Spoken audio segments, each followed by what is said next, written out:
So welcome everybody to the Wilkes Kiwanis Club podcast.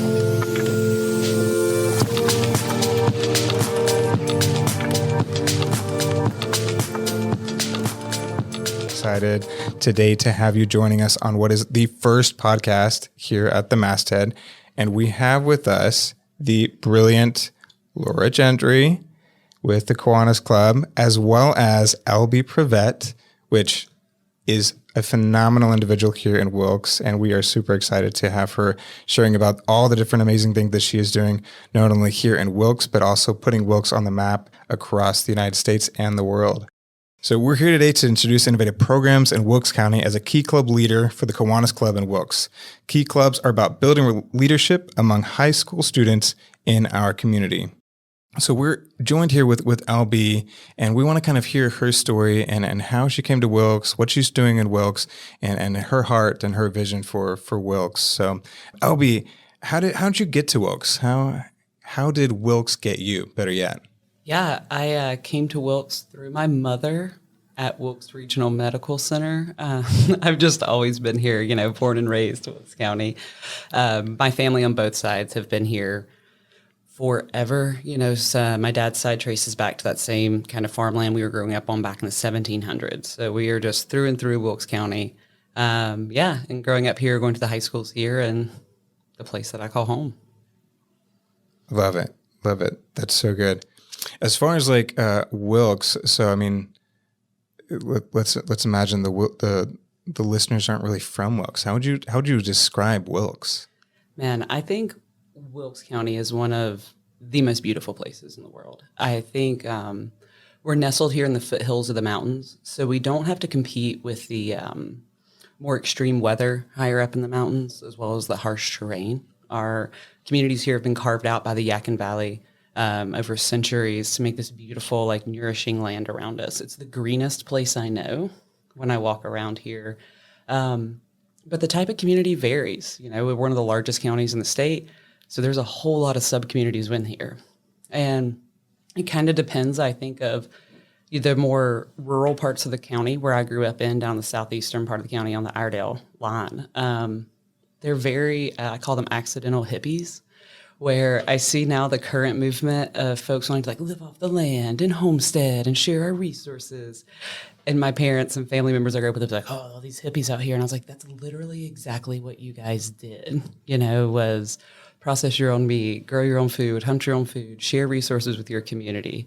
So it's kind of odd. I think of it as a lot of these really progressive ideals in the community, but not in the package you'd be expecting it. Love it. Yeah.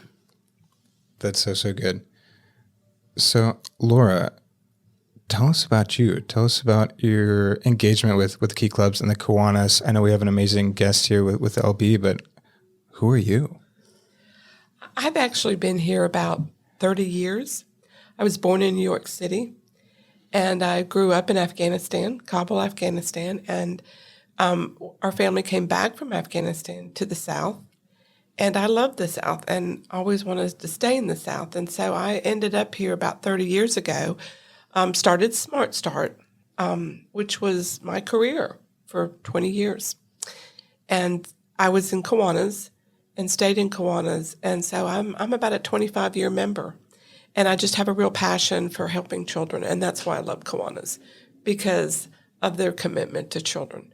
The Key Club is basically where high school students learn leadership skills. And we do have a new grant, a WEAVE grant, that is actually helping these students develop these leadership skills. And that's why we asked LB to come and talk to us, because of her role with the WEAVE grant effort. That's great. What is the WEAVE grant, LB? So this word's being tossed around, but what is it? Yeah, I think to explain kind of what is the WEAVE grant, there's a few steps forward of what is WEAVE and how the heck do they wind up in Wilkesboro? How did they get to here? And so WEAVE, the Social Fabric Project, is an initiative that was started with David Brooks in conjunction with the Aspen Institute. And what they were wanting to focus on is social fabric in communities. What communities have social fabric? How do they have it? How do they survive? Because we see study after study showing that these are the determinants for health, is that one of the biggest causes of early death is isolation, and not feeling connected. And so David threw a Who Luck story round up in Wilkes County on 2018. They were doing a national listening tour. And one of the staff, Isabel, who worked for Weave, happened to have went to Davidson College, called her old professor and said, do you know any small towns doing this work? The professor was a cousin of Carol Cantor here in Wilkes. And Miss Carol said, oh, yeah, we're doing great work. Come on down, and put a list together of folks to have dinner that were involved in the town. And so that was when David came. We did a big listening tour. He learned more about Wilkes County, and we've just stayed engaged since then. A group of us went up to D.C. in early 2019 for the national Weave the People, this big gathering of weavers that they had met across the country on their listening tour. And then, of course, COVID hit, and things kind of paused. We were staying engaged with Weave, and Michael Cooper here in Wilkes and I were continually asking them, how do you want to come back to Wilkes, suggesting programming offerings and what we could do. I myself stayed involved with them, both as a public speaker on their behalf and then as a fellow within the Aspen Institute. And they came back. So they reached out to us last year, and they were doing these things called the Weaver Awards. And so that's what we hear, these Weave grants, this initiative coming out. And it's not really a grant. That's what's amazing about the Weaver Awards, is what Weave is doing is they're serving as a cultural trust broker. So as part of the Aspen Institute, they have access to these large foundations, funding, initiative, and sponsors that don't know about Wilkes or may not trust us. That's been a problem. How we focus on social trust. We've had not trust between philanthropic organizations and the communities they serve. They haven't trusted those communities to come up with their own solutions. And those communities don't trust big organizations like that. And so what Weave is doing is serving as that trust broker between the Walton Family Foundation and Wilkes County. So in return, these Weaver Awards aren't grants. They're truly unrestricted funding awards. So we're giving out $25,000 awards here in Wilkes County, that can go to any individual. You don't have to be a 501c3. The application was just 4 questions. We don't need a ton of this. You don't have to account for your funding and give us all this long admin that buries the actual work that needs to be done. So in exchange, we're just asking our grant recipients to meet with us at least twice through the year, hopefully more, keep telling us what's going on, how their initiative's unfolding, and letting us really capture these stories, because this is a national first of a rural community being partnered with like this and trusted to solve their own problems. And it's something I've said about Wilkesboro forever is we don't have a ton of resources, but we're resourceful.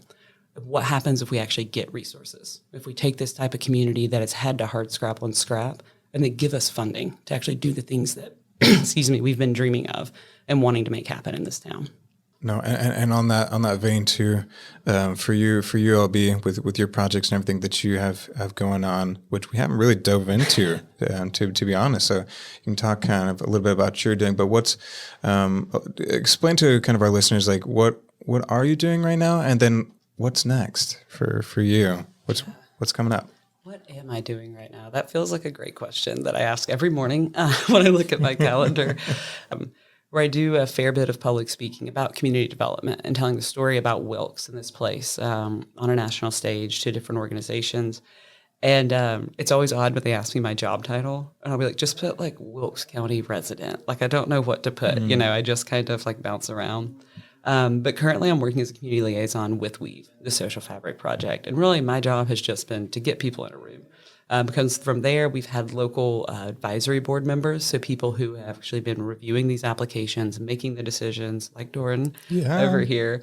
So my job was to just tell folks something cool was going on, and then Wilkes County come run to the rescue, as we always do. And I'll be honest, I've been doing this work talking about Wilkes for going on 5 years now.